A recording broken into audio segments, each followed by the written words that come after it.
Bruce in Michigan. You're on the Ed Schultz Show. Hello.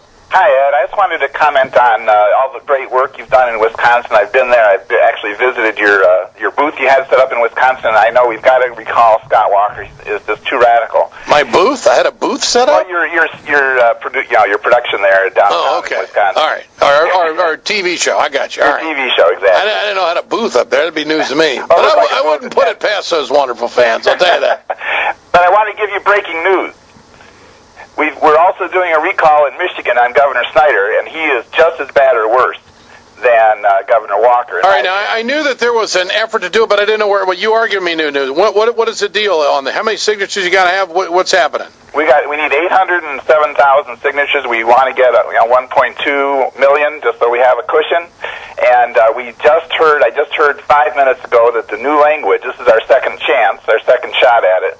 The new language to recall Governor Snyder in Michigan has just been approved by the Washtenaw County Board of Canvassers. So we're ready to go. We've got a rally May 5th, and we'd like to invite you to come.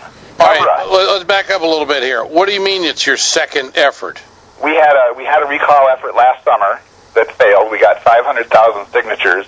The Democratic Party and the unions were not behind us, but just a totally grassroots effort was able to gather 500,000 signatures. We only spent $40,000, and we only had about 10,000 volunteers. So we need a Wisconsin-style effort. We need 30,000 volunteers. We need at least $500,000, and we need the media to come here and so that we can get it done. All right, you're telling me that you tried the recall before, but you didn't hit the 807 signatures that you needed. But what makes it different? Why do you think you can get 1.2? Oh, doggone it, Bruce, hang on. I'm up against the clock. I'm coming right back with you. Hear the president talk a lot about the Buffett rule this week. He's heading to Florida tomorrow to talk it over just about that. That, of course, would mean the wealthiest Americans pay a little bit more. All right, recall fever. Now sweeping into Michigan. If I've got the story right, they tried to recall Governor Snyder but couldn't get enough signatures, and now they're back at it again. Bruce, do we have that right? Absolutely, and we've got your good friend John Nichols from Wisconsin is coming to our rally on May 5th, and we're going to have the forward marching band there. We're going to have a great turnout.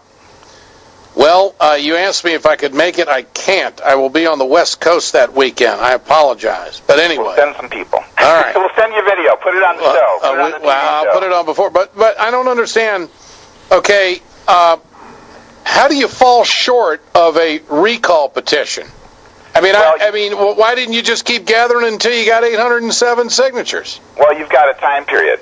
That you have to work within. We had a 6-month time period, and within that 6 months, you only have 90 days within the 6 months that you have to get the signatures, and we didn't meet the criteria within those 90 days.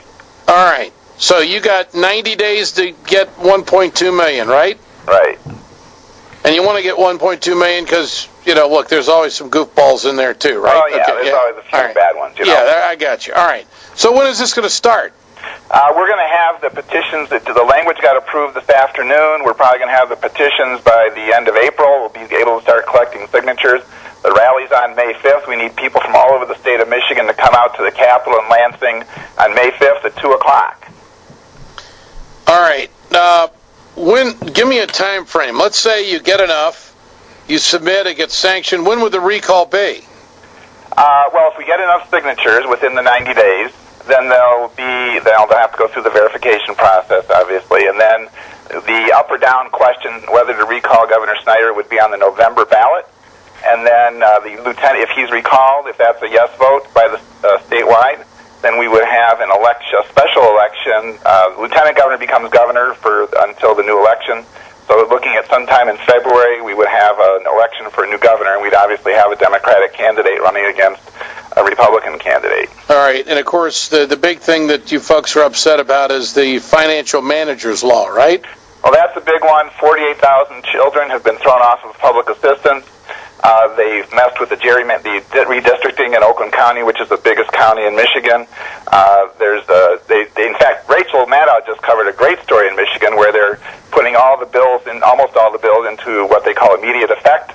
They don't have a two-thirds. They have to have a two-thirds vote in both houses of the legislature. They're not getting that, and they're doing it anyway. It's basically fraud. They're saying they have two-thirds votes in both houses when there's 12 Democrats in the House that we know they're not getting the votes. Rachel did a great story last week on that. So how are they making this? How are they doing that then? I mean, if it's well, they're just bullying their way through. They're not paying attention to the Constitution. The Democrats are having to sue. They actually sued the Republicans, and there's an injunction against the Republicans from putting more bills into effect with what they call immediate effect.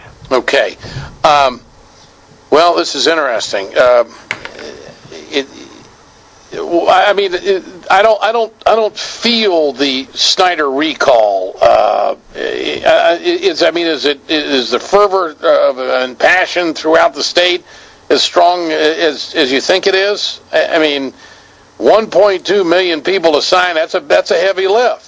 That's a heavy lift, but you know what? They did it in Wisconsin. I'm trying to personally bring the energy because I've spent so much time in Wisconsin. I know how they did it, and I'm trying to bring that energy to Michigan.